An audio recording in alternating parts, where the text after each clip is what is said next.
हमारी पार्टी ने यूपी में सपा सरकार में 2 जून सन 1995 की हुई घटना, जिसमें इनका मेरी हत्या करने का पूरा षड्यंत्र था, लेकिन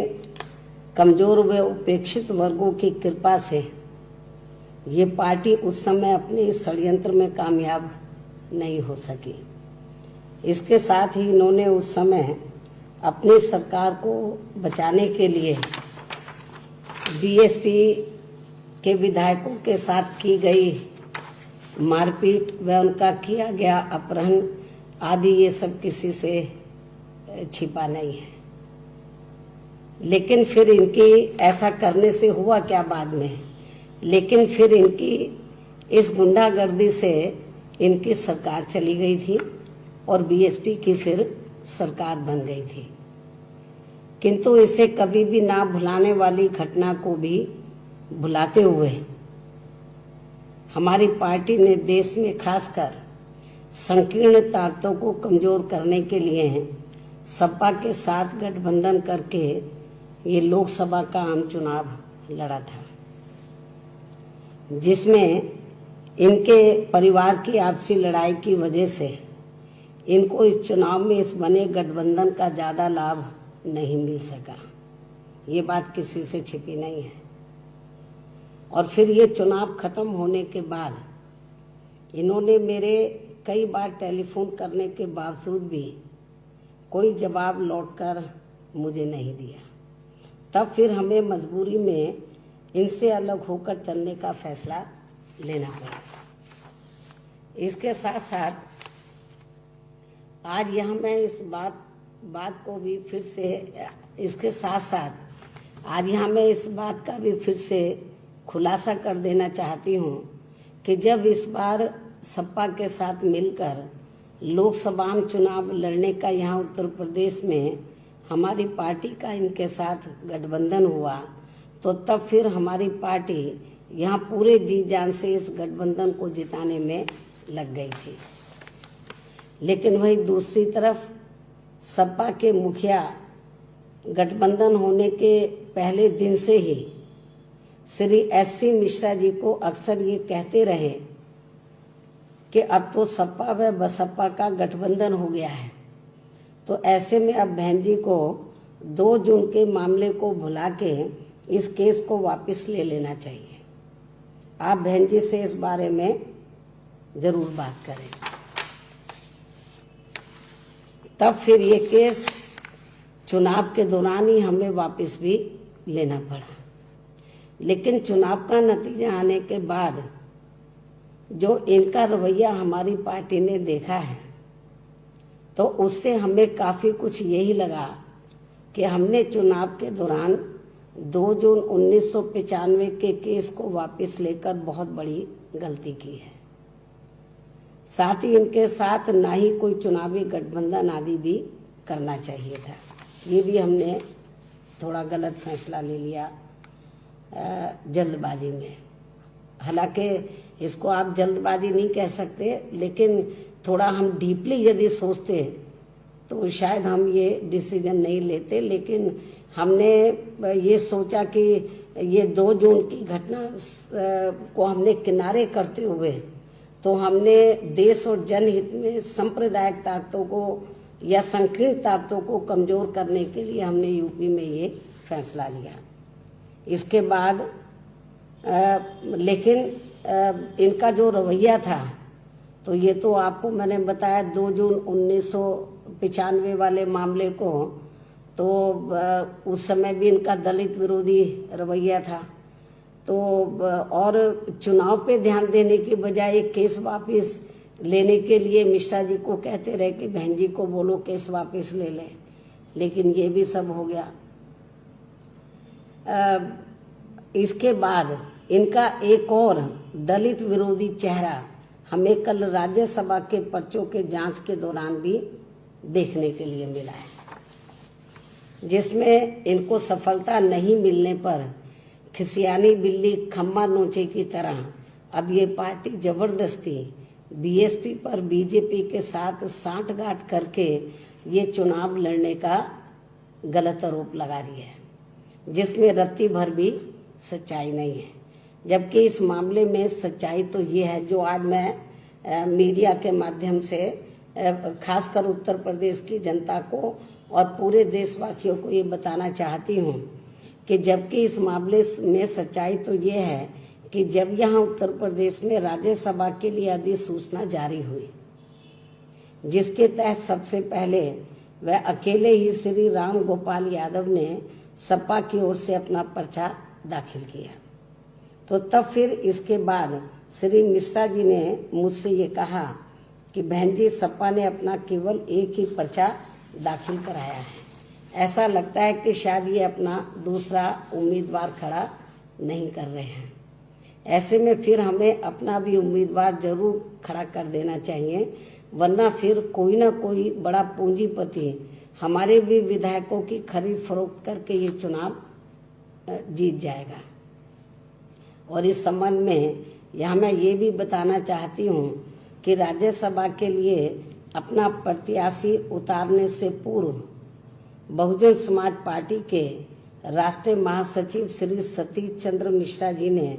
समाजवादी पार्टी के अध्यक्ष श्री अखिलेश यादव से टेलीफोन पर बात करनी चाहिए। उन्होंने खुद मिलाया, टेलीफोन पर बात करनी चाहिए, परंतु जब उनका फोन नहीं उठा, बेल जा रही थी, लेकिन जब उनका फोन नहीं उठा तब फिर इन्होंने इनके प्राइवेट सेक्रेटरी से भी फोन में बात की और कहा कि वो उनकी बात श्री अखिलेश से करा दें, जिस पर उनको जवाब में कहा गया बात करा दी जाएगी, किंतु बात नहीं कराई गई। इसके पश्चात फिर श्री मिश्रा जी ने श्री राम गोपाल यादव से फोन पर बात की और पूछा क्या समाजवादी पार्टी 2 सीटों पर नामांकन करेगी या सिर्फ एक सीट पर। इस पर श्री राम गोपाल ने स्पष्ट रूप से ये कहा कि समाजवादी पार्टी सिर्फ एक ही सीट पर ये चुनाव लड़ेगी। श्री मिश्रा जी ने उन्हें ये भी बताया कि अगर समाजवादी पार्टी एक ही सीट पर ये चुनाव लड़ती है तो तब फिर ऐसी स्थिति में बहुजन समाज पार्टी अपना एक प्रत्याशी चुनाव में जरूर उतारेगी, वरना 10वीं सीट पर बीजेपी अपना प्रत्याशी अवश्य उतार देगी और फिर 9वीं सीट जीतने के लिए उनके पास पर्याप्त वोट न होने पर भी वो चुनाव जीत जाएंगे, इनका एक सपा का जीतने के बाद। जबकि दूसरी तरफ सारी विरोधी पार्टियों के वोट जोड़े जाएं तो बीजेपी के वोटों से कहीं अधिक होते हैं। इस वार्ता के बाद तब फिर बीएसपी ने उत्तर प्रदेश के ही लखीमपुर खीरी जिले के मूल निवासी श्री रामजी गौतम को, जो दलित वर्ग से आते हैं, जिनको राजस्थान प्रदेश की वर्तमान कांग्रेसी सरकार के चलते हुए वहां इनके नेतृत्व में बीएसपी के बढ़ते हुए जनाधार से दुखी होकर फिर इनको वहां से भगाने व इनका मनोबल गिराने के खास उद्देश्य से जो इनके साथ षड्यंत्र के तहत जिस प्रकार से बुरा बर्ताव किया गया था, जो कदापि भुलाया नहीं जा सकता है, जिससे कांग्रेस पार्टी की भी इस दलित विरोधी हरकत से पूरे देश के दलित समाज के लोग काफी आक्रोशित हुए। इनको फिर इनकी पार्टी के प्रति समर्पण व ईमानदारी आदि को खास ध्यान में रखकर इस चुनाव में पार्टी ने खड़ा करने का फैसला लिया। परंतु कांग्रेस की तरह सपा ने भी अपनी दलित विरोधी मानसिकता के तहत अपनी इस बात से कि हम दूसरा उम्मीदवार खड़ा नहीं करेंगे उससे मुकरते हुए बीएसपी के इस उम्मीदवार का विरोध करने के लिए एक षड्यंत्रकारी चाल के चलते हुए नामांकन के आखिरी कुछ ही मिनटों में या घंटों में, कुछ ही मिनटों में एक निर्दलीय उम्मीदवार को पर्चा भरवाने का काम किया और उसके पश्चात दिनांक 28/10/2020 को नामांकन पर्चे की जांच के समय बहुजन समाज पार्टी के 4 विधायकों की खरीद फरोख्त करके उनसे ये झूठा हलफनामा दिलवाया कि उन्होंने बहुजन समाज पार्टी के नामांकन पत्र में अपने हस्ताक्षर नहीं किए थे, जबकि इन सभी विधायकों ने दिनांक 26/10/2020 को श्री रामजी गौतम के नामांकन पत्र में हस्ताक्षर किए थे और पर्चा दाखिले के समय में भी वे स्वयं मौजूद थे। और फिर जांच उपरांत इन विधायकों का ये कथन असत्य एवं झूठा पाया गया तथा बहुजन समाज पार्टी के प्रत्याशी का पर्चा सही पाया गया, वैध पाया गया। और फिर समाजवादी पार्टी द्वारा समर्थित निर्दलीय उम्मीदवार का भराया गया पर्चा कई गंभीर त्रुटियों की वजह से खारिज हो गया। अर्थात इनको हराने के लिए सपा ने, हमारे कैंडिडेट को हराने के लिए सपा ने अपने विधायकों के समर्थन से एक उद्योगपति से पर्चा दाखिल करा दिया और फिर आम चर्चा के मुताबिक जिनके धन से वह आगे टिकट देने के लालच से मीडिया के अनुसार बीएसपी के इनको मिलाकर 7 विधायकों को तोड़ा गया, जिसमें फिर भी इन्हें इस उद्योगपति को राज्यसभा में भेजने के लिए सफलता नहीं मिल पाई। और अब इससे दुखी होकर ये पार्टी बीएसपी पर बीजेपी के साथ सांठगांठ करके ये चुनाव जीतने का गलत व बेबुनियाद जबरदस्ती के आरोप लगा रही है। किंतु इनकी ये घिनौनी हरकत अब इस पार्टी को आगे चलकर कभी भी भारी पड़ सकती है। और इस मामले में आज हमारी पार्टी एडवांस में ही ये ऐलान कर देना चाहती है कि आगे चलकर जल्दी ही इस बार जब यहाँ एमएलसी के चुनाव होंगे, क्योंकि इसके बाद एमएलसी के होंगे, आगे चलकर जल्दी ही इस बार जब यहाँ जल्दी मतलब समय से, अब समय कम रह गया, इस बार जब यहाँ एमएलसी के चुनाव होंगे तो तब फिर बीएसपी कल की घटना का जैसे को तैसा जवाब देने के लिए, अर्थात सपा के दूसरे खड़े किए जाने वाले उम्मीदवार को हराने के लिए, एक तो उनका आराम से बन जाएगा, दूसरा ही खड़ा करेंगे, अर्थात सपा के दूसरे खड़े किए जाने वाले उम्मीदवार को हराने के लिए अपनी पूरी ताकत लगा देगी बीएसपी जो है। और इसके लिए चाहे पार्टी के विधायकों को इनके उम्मीदवार को हराने के लिए बीजेपी व अन्य किसी भी विरोधी पार्टी के उम्मीदवार को ही अपना वोट क्यों न देना पड़ जाए तो भी देंगे। अर्थात जो भी पार्टी इनके दूसरे उम्मीदवार को, यानी कि सपा के दूसरे उम्मीदवार को हराने के लिए भारी पड़ेगी तो उसे हम अपने विधायकों का वोट जरूर दिलाएंगे। अर्थात सपा के दूसरे उम्मीदवार को अब हमारी पार्टी जरूर एमएलसी का चुनाव हराएगी। जबकि इस मामले में यूपी के लोगों को ये मालूम है, शायद इसे नहीं मालूम है तो इसको भी मैं आज बता देना चाहती हूँ। सपा के मुखिया को, अखिलेश को ये मैं बता देना चाहती हूँ, जबकि इस मामले में यूपी के लोगों को ये मालूम है और सपा के मुखिया को भी ये मालूम होना चाहिए कि सन 2003 में इन्होंने बीएसपी के, जब मैंने खुद गवर्नमेंट छोड़ दी थी तो उसके बाद सन 2003 में इन्होंने बीएसपी के, यानी कि सपा ने बीएसपी के 38 एमएलए तोड़कर अपनी सरकार बना ली थी। उसके बाद फिर क्या हुआ सन 2003 के बाद, उसके बाद सन 2007 में विधानसभा के हुए आम चुनाव में इनको फिर प्रदेश की जनता ने सत्ता से बाहर कर दिया और फिर बीएसपी की पूर्ण बहुमत की सरकार बनी। तब इनके पिताजी ने ये गलत कार्य किया था, इनके पिताश्री ने ये गलत कार्य किया था और अब उन्हीं के पद चिन्हों पर चलकर तो ये भी ये गलत कार्य कर रहे हैं और अब इनका भी अपने पिताश्री की तरह ही बुरा हाल होने वाला है अगले ये जो इस बार विधानसभा का आम चुनाव होगा। तथा बीएसपी फिर से अब पूर्ण बहुमत के साथ सत्ता में आसीन हो जाएगी। तो जैसे सन 2007 में वैसे ही पहले भी इनके पिता ने एक गलत काम किया और अभी भी, जबकि उस समय सन 2003 में मान्यवर श्री कांशीराम जी की तबीयत बहुत ज़्यादा खराब थी, वो हॉस्पिटल में एडमिट थे। हमारे विधायक इनके पिता श्री ने तोड़े 38 और अपनी सरकार बना ली तोड़फोड़ करके। और इतना ही नहीं, मान्यवर श्री कांशीराम जी के छोटे भाई को, उनकी बहनों को खरीद फरोख्त करके पार्टी बनवाई, यूपी में उनकी मीटिंगें करवाई और उसके लिए श्री R.K. चौधरी को अधिकृत किया। पंजाब में जाना, इधर जाना, केस लड़ना, क्या नहीं कुछ किया, लेकिन हुआ क्या, जनता देख रही थी। और सन 2007 में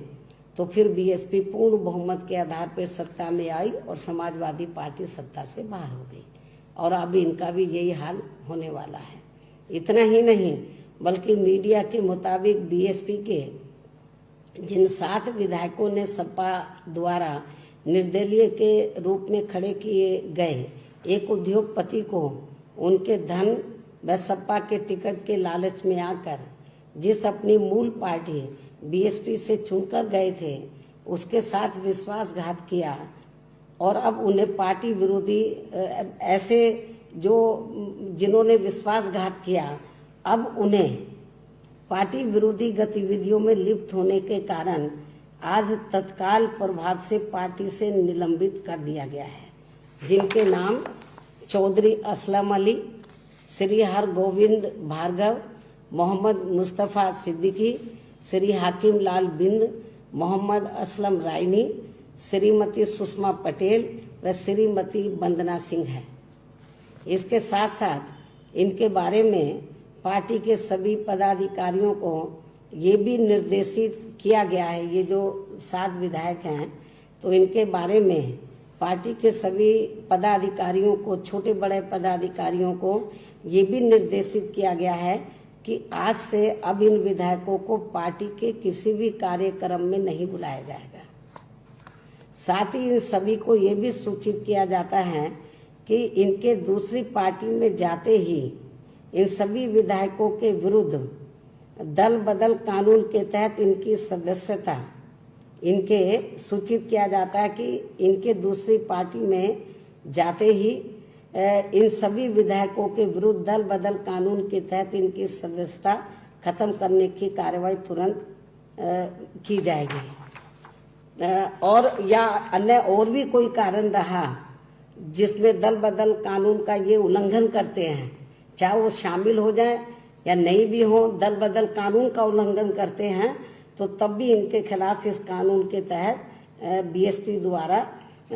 तुरंत कार्रवाई की जाएगी तथा भविष्य में अब इन्हें, ये जो 7 विधायक है, तथा भविष्य में अब इन्हें बीएसपी से कभी भी कोई भी चुनाव नहीं लड़ाया जाएगा। इसके साथ ही जिस जाति, समाज व धर्म के ये विधायक हैं तो उनकी जाति व समाज व धर्म के लोगों को ही अधिकांश उनके विरुद्ध में चुनाव में उतारा जाएगा, इनके विरोध में चुनाव में उतारा जाएगा। लेकिन इसके साथ साथ यहाँ मैं इन विधायकों के मामले में इनके समाज के लोगों को ये भी कहना चाहूँगी कि जिस भी जाति, समाज व धर्म के ये विधायक हैं तो इनके पार्टी विरोधी कार्यों की सजा इनकी समूची जाति, समाज व धर्म के लोगों को नहीं दी जाएगी, बल्कि उन्हें पार्टी में अभी तक की तरह ही आगे भी हर स्तर पर पूरा मौका व आदर सम्मान भी दिया जाएगा। खासकर मुस्लिम समाज के लोगों को आगे भी बढ़ावा देने में पार्टी द्वारा कोई भी कसर नहीं छोड़ी जाएगी। चाहे खासकर कांग्रेस व सपा आदि के लोग इनको बीएसपी से अलग करने के लिए कितने भी घिनौने हथकंडे क्यों ना इस्तेमाल करते रहें। और अब मेरा संक्षेप में यही कहना है कि यूपी में इस बार के राज्यसभा चुनाव में भी सपा की घिनौनी बीएसपी विरोधी राजनीति ही नहीं बल्कि इनका घोर दलित विरोधी चेहरा भी खुलकर प्रदेश व देश की जनता के सामने आ गया है, जो कि वास्तव में इनका असली चाल, चरित्र व चेहरा भी है। इनका इतिहास भी यही बताता है। वैसे कुदरती तौर पर बीएसपी के साथ ये बहुत ही अच्छा हुआ कि सपा का ये घिनौना रूप एक बार फिर से यहाँ उत्तर प्रदेश में होने वाले विधानसभा के आम चुनाव से पहले ही आ गया है, ताकि लोग मेरे कहने की बजाय खुद ही ये देख लें कि बीएसपी के साथ सपा ने कभी भी ईमानदारी नहीं बरती है, बल्कि हमेशा ही दगा व बाहरी एवं भीतरी विश्वासघाती किया है। इतना ही नहीं, बल्कि इन्होंने बहुजन समाज में समय समय पर, यानी कि सपा ने, श्री अखिलेश यादव ने, इतना ही नहीं बल्कि इन्होंने बहुजन समाज में समय समय पर जन्मे हमारे महान संतों, गुरुओं व महापुरुषों को भी आदर सम्मान देने की बजाय उनका हर प्रकार से अनादर ही किया है, जिसमें उनके नाम पर बने खासकर नए जिलों व यूनिवर्सिटी आदि का नाम बदलना शामिल है। और ये सब ऐसे सामाजिक व राजनीतिक अपराध हैं जिन्हें ना तो कभी भुलाया जा सकता है और ना ही बीएसपी के आत्मसम्मान व स्वाभिमान से जुड़े लोग कभी भी माफ इन्हें कर सकते हैं। इन्हीं जरूरी बातों के साथ ही अब मैं अपनी बात यहीं समाप्त करती हूँ। और आज मैंने कल जो भी कुछ हुआ है उसके बारे में सही तथ्य मैंने मीडिया के माध्यम से खासकर उत्तर प्रदेश की जनता के सामने रखे, पूरे देशवासियों के सामने रखे हैं। और मुझे पूरी उम्मीद है कि कल जो इनकी विफलता हुई है, जो इन्होंने दलित विरोधी जो चेहरा इनका सामने नजर आया है पूरे देश की जनता को, तो मुझे पूरी उम्मीद है कि सन 2007 की तरह जैसे इन्होंने 3 में हमारे 38 विधायक तोड़े, तो सन 2007 में ये साफ हो गए थे। अब इनका फिर से इनका भी हालत फिर से ऐसी होने वाली है। हमारी पार्टी के कुछ लोगों को जो निकाले हुए हैं, पार्टी के लोग जो पार्टी विरोधी गतिविधियों से के कारण निकाले हुए हैं, बीएसपी के रिजेक्टेड लोग हैं जिनको निकाला हुआ है। अब काम कुछ बचा नहीं है, उनको आए दिन प्रेस बुलाकर कि ये है फलाना, ये है इसने बीएसपी छोड़कर सपा ज्वाइन कर ली है, उनके साथ 1-2 और दूसरी पार्टियों का नाम ले लेते हैं। तो मेरे ख्याल इनको शायद इतिहास की जानकारी नहीं है। तो जो 38 एमएलए जो इन्होंने तोड़े थे उनका क्या हाल हुआ और इनके पिता श्री का क्या हाल हुआ सन 2007 के चुनाव में, इनको मालूम होना चाहिए। तो इनको लंबी राजनीति यदि करनी है तो ऐसा कोई गलत काम नहीं करना चाहिए जिससे राजनीतिक क्षेत्र में इनका इमेज खराब हो, क्योंकि जोड़ तोड़ की राजनीति कभी टिकाऊ नहीं होती है। इससे ऊपर उठकर तो इनको एक आइडियोलॉजी के आधार पर, मेरे ख्याल डॉक्टर राम मनोहर लोहिया की ये बार बार बात करते हैं, क्या उनके आदर्शों पे चलते हैं? यदि उनके आदर्शों पर चले तो उन्होंने कभी नहीं बताया कि जो ये हरकतें कर रहे हैं और खास तौर से वीकर सेक्शन के मामले में दलितों को के साथ जो अपमान कर रहे हैं, जो उनकी उपेक्षा कर रहे हैं, मेरे ख्याल ये ऐसा कभी उन्होंने नहीं किया था। और इतना ही नहीं, मैं ये भी बताना चाहती हूँ, ये मैंने जो गलत फहमी थी कि भी उन्होंने हमसे बात नहीं की, श्री मिश्रा जी ने खुद कई बार इनको टेलीफोन मिलाया इस दूसरी सीट के बारे में, और जब नहीं उठाया इनके प्राइवेट सेक्रेटरी को बोला। आज मैं मीडिया के माध्यम से यूपी के समूचे ब्राह्मण समाज को ये कहना चाहती हूँ कि माननीय श्री सतीश चंद्र मिश्रा जी, उनका लंबा तजर्बा है, वो टॉप के वकील हैं, राजनीति में भी उनका अच्छा अनुभव है, लेकिन इन्होंने उनसे उनके टेलीफोन को नहीं उठाया, उनसे बात नहीं की, उनके पीए ने बात नहीं कराई। तो ऐसा करके उन्होंने मिश्रा जी का ही अपमान नहीं किया है, बल्कि पूरे उत्तर प्रदेश में ब्राह्मण समाज का अपमान किया है। तो मुझे पूरा भरोसा कि ब्राह्मण समाज इसकी सजा तो जब यूपी में विधानसभा का आम चुनाव होगा इनको जरूर देगा, मुझे ये पूरा भरोसा है। तो इसलिए लोगों को इसका असली चेहरा सामने नजर आ गया। तो जो इधर उधर की बातें करते हैं कि हम ये कर देंगे, स्टैचू लगा देंगे, मेरे ख्याल सपा सरकार में सबसे ज्यादा लॉ एंड ऑर्डर खराब था, माफिया राज था, गुंडा राज था। और ब्राह्मण समाज दलित को तो ये कुछ समझते ही नहीं थे, दलित और अति पिछड़े वर्ग के लोगों को और मुस्लिम समाज के लोगों को। और इतना ही नहीं, ब्राह्मण समाज के लोगों का तो इतना बुरा हाल था, आए दिन हत्याएं होती रहती थी। लेकिन अब वो, क्योंकि वर्तमान बीजेपी की सरकार भी लॉ एंड ऑर्डर को कंट्रोल नहीं कर पा रही है, हालत बहुत ज्यादा खराब है। लेकिन बीजेपी के ऊपर उंगली बीएसपी उठाए तो अच्छा लगता है। लॉ एंड ऑर्डर को लेकर बीएसपी उंगली उठाए बीजेपी के शासनकाल को लेकर, क्योंकि जब मेरी सरकार थी तो मैंने लॉ एंड ऑर्डर बढ़िया दिया, अच्छी सरकार दी, कानून द्वारा कानून का राज कायम किया। लेकिन सपा की हुकूमत में क्या हुआ सबको मालूम है। तो गुंडों और बदमाशों का रास्ता तो ये दूसरों को सलाह दे, मैं सलाह दूं तो लोग मानेंगे, लेकिन सपा की गवर्नमेंट में कितना बुरा हाल था ये किसी से छिपानी है। गुंडों और बदमाशों का राज था, माफियाओं का राज था। तो मेरे ख्याल इसलिए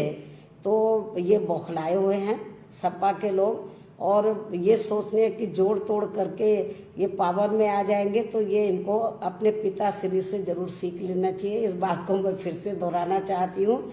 अंत में इसका जो रिजल्ट आता है वो खराब आता है। तो मेरे ख्याल, और जो ये गलत फहमी पैदा कर रहे थे कि भाई हमने किसी के दबाव में आकर ऐसा किया, ऐसा नहीं, हमने इनको पूरा मौका दिया था। सही बात तो ये है कि हम तो ये सोच रहे थे कि ये श्री राम गोपाल को खड़ा कर रहे हैं तो शायद ये अपनी औरत को खड़ा करेंगे, अपनी वाइफ को। वो चुनाव हार गई थी।